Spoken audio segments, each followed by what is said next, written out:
Hello दोस्तों।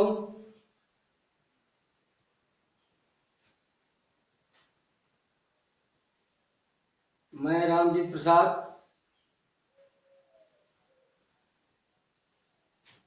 SP math YouTube channel पर आपका हार्दिक स्वागत। पिछले वीडियो में हम लोग वर्गमूल निकालना जान गए। अब जरा सा देखिए, यहाँ 16 का वर्गमूल क्या होता है? ये आप लोग को याद होगा, 4 होता है। इसी तरह से 25 का वर्गमूल क्या होगा? 5 होगा।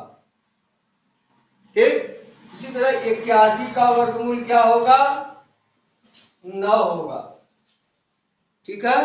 अब एक उदाहरण देखिए, और ये तो 2 अंकों वाली संख्या रही, और एक आप उदाहरण लीजिए 1 अंक वाला।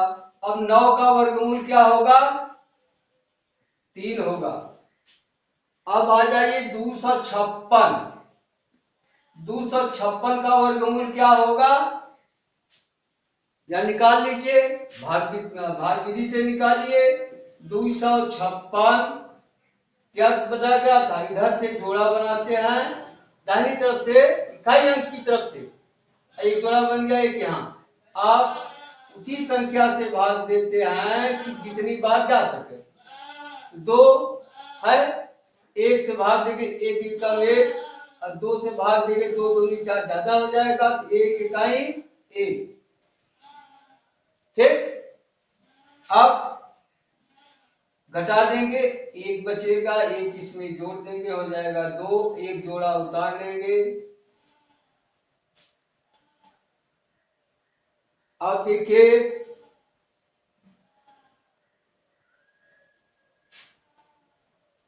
इसमें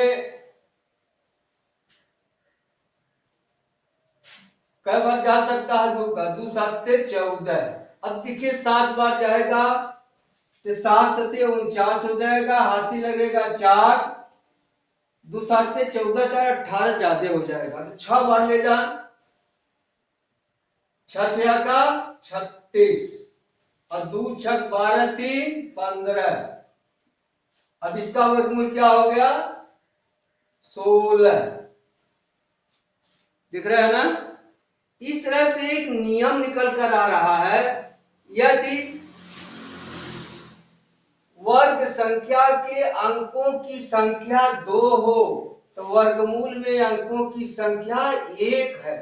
देख लीजिए, यहाँ 2 अंक है, यहाँ भी 2 अंक है, यहाँ भी 2 अंक है, वर्गमूल में अंक की संख्या 1 है। यहाँ वर्गमूल में अंकों की संख्या 1 है, लेकिन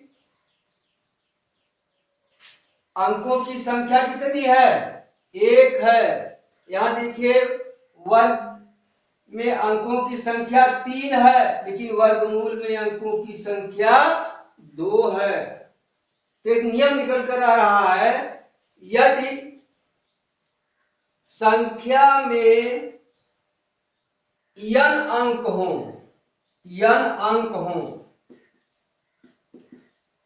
तो वर्गमूल में अंकों की संख्या हो जाएगी n/2।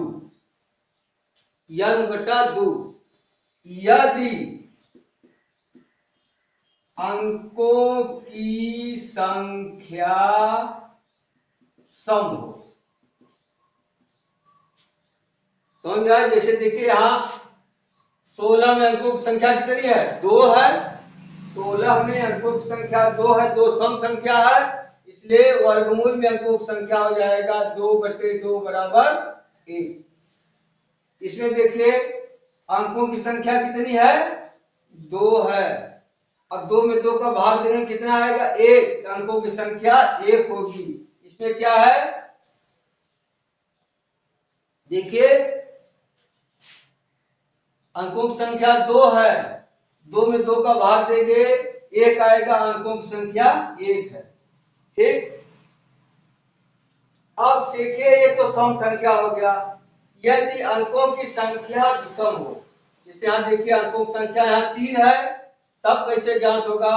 वर्गमूल में अंकों की संख्या हो जाएगा n प्लस 1/2, यानी अंकों की संख्या में एक जोड़ करके 2 से भाग दे देंगे, जो आएगा वही वर्गमूल में अंकों की संख्या होगी। अब देखिए इसमें कितने अंक हैं? 3। अब वर्गमूल में अंकों की संख्या क्या हो जाएगी? 3-1/2 बराबर हो जाएगा 4/2 बराबर हो जाएगा 2। अंकों की संख्या हो जाएगी 2। अब जरा अगला उदाहरण देखिए।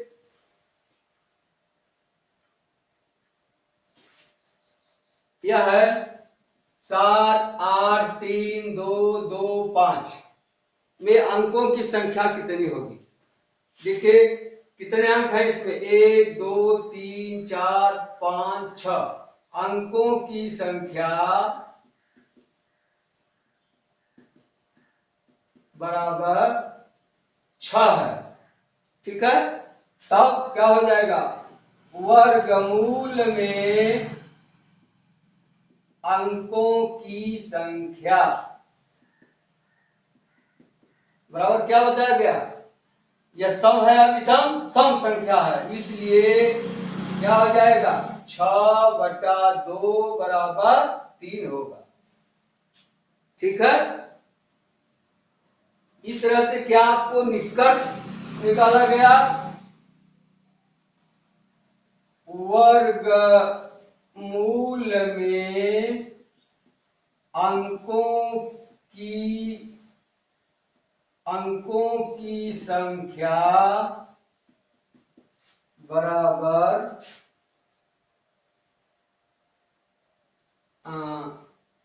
वर्ग के अंकों की संख्या बटा 2, या इसे लिख सकते हैं आप n/2।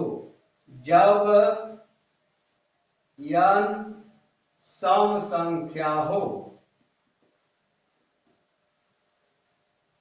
यदि n विषम संख्या हो, यदि n विषम संख्या हो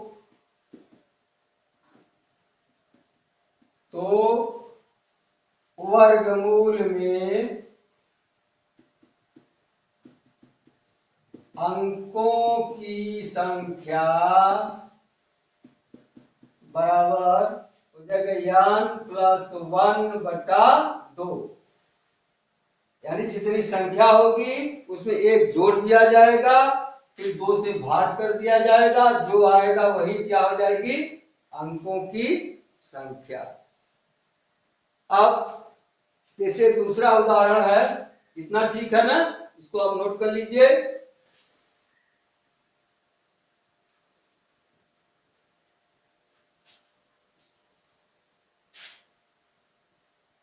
एक 9 अंक की संख्या है। 9 अंकों की संख्या के वर्गमूल में कितने अंक होंगे? और देखिए 9 अंक की संख्या है, यहाँ n बराबर हो गया 9। अब यह 9 सम है अथवा विषम है? क्या है यार? विषम। विषम है ना? तब हो जाएगा वर्गमूल में अंकों की संख्या बराबर क्या हो जाएगी? ये विषम है, इसमें एक जोड़ दिया जाएगा, तो क्या हो जाएगा? 9 धन 1/2 बराबर 10/2 बराबर 5। अंकों की संख्या हो जाएगी 5। ठीक ना है? वर्गमूल में अंकों की संख्या 5 होगी। ठीक, अब आगे चला। अब सवाल है, किसी वर्गमूल में केवल एक अंक है। ध्यान सुनिए, क्या लिख दे रहे हैं? किसी वर्गमूल में अंकों की संख्या केवल एक है तो संख्या में कुल कितने अंक होंगे। किसी वर्गमूल में अंकों की संख्या केवल एक है तो वर्गमूल में कितने अंक होंगे। देखिए वही नियम है, किसी संख्या के वर्गमूल में केवल एक अंक है। एक क्या है, सम है अथवा विषम है, विषम है। लेकिन ध्यान दीजिए किसी वर्गमूल में अंकों की संख्या एक है, वर्गमूल में अंकों की संख्या एक है तो इस वर्गमूल के वर्ग, इस वर्गमूल के वर्ग वाली संख्या में कितने अंक होंगे ये पूछ रहा है। तो देख लीजिए वर्गमूल में अंकों की संख्या एक है तो इसका वर्ग करेंगे, क्या अंकों की संख्या 2 होगी या 1 होगी। अंकों की संख्या 2 होगी या 1 होगी। क्यों, जब देख लीजिए इसको भी देख लीजिए, किसी संख्या का वर्ग करने पर वर्ग संख्या में अंकों की संख्या इस संख्या के दूने के बराबर होगी या उससे एक कम होगी। ठीक है ना, किसी संख्या का वर्ग करने पर प्राप्त संख्या जो होगी उसमें अंकों की संख्या दी हुई अंकों की संख्या के दूने के बराबर होगी या उससे एक कम होगी। जैसे 2 अंक की संख्या है, 2 अंक की संख्या, अब इसका वर्ग करेंगे, 2 का वर्ग क्या हो जाएगा 4, इसमें अंकों की संख्या 4 या 3 होगी। समझाया, किसी संख्या में जितने अंक होंगे उसका वर्ग करने पर जो संख्या प्राप्त होगी उसमें अंकों की संख्या अंकों की संख्या के दूनी या उससे एक कम होगी। यही नियम है। फिर से सुन लीजिए, किसी संख्या के वर्ग में अंकों की संख्या इस संख्या के अंकों की दूनी या उससे एक कम होगी। तब देखिए यहाँ क्या है, किसी संख्या वर्गमूल में केवल एक अंक है, एक का दूना क्या होगा 2 या उससे एक कम 1। इसमें संख्या कितने अंक होंगे 2 या 1, ये उत्तर हो गया। ठीक है, अब सब लोग समझ में आ गया होगा। अब अभ्यास प्रश्न लिख लीजिए और इसको हल करके बताइए। देखिए अब अभ्यास के तौर पर प्रश्न हल करिएगा। देखिए यहाँ दिया गया है संख्या 2 4 6 7 अंकों की संख्या है, इसके वर्गमूल में कितने अंक होंगे। ऑप्शन दिया हुआ है 100 से लेकर 999 तक की प्रत्येक संख्या के वर्गमूल में। देखिए यह 3 अंक की संख्या, यह भी 3 अंक की संख्या है, केवल आपको बहकाने के लिए दे दिया है। तो 3 अंक की संख्या है के वर्गमूल में, देखिए ध्यान दीजिएगा, संख्या के वर्गमूल में, इस संख्या के वर्गमूल में अंकों की संख्या होगी। ध्यान दीजिएगा, ध्यान से लगाइएगा। देखिए इसी का वर्ग करना फिर उसके संख्या, यानी समझ गए होंगे। अब 7 अंकों की संख्या में 7 अंकों की संख्या के वर्गमूल में अंकों की संख्या देख लीजिए। 7 क्या है, विषम संख्या है, इसमें 1 जोड़ करके 2 का भाग दीजिएगा, उत्तर आ जाएगा। इसी संख्या के वर्गमूल में केवल 2 अंक है, इसी संख्या के वर्गमूल में केवल 2 अंक है तो संख्या क्या होगी, बताए थे अभी, वर्गमूल में 2 अंक है तो संख्या में इसके दूने के बराबर होगी या उससे एक कम होगी। अब पांचवा सवाल, निम्नलिखित प्रत्येक संख्या के वर्गमूल में कितने अंक होंगे। अब इसको गिन करके आप सम या विषम के हिसाब से लगा लीजिएगा। धन्यवाद।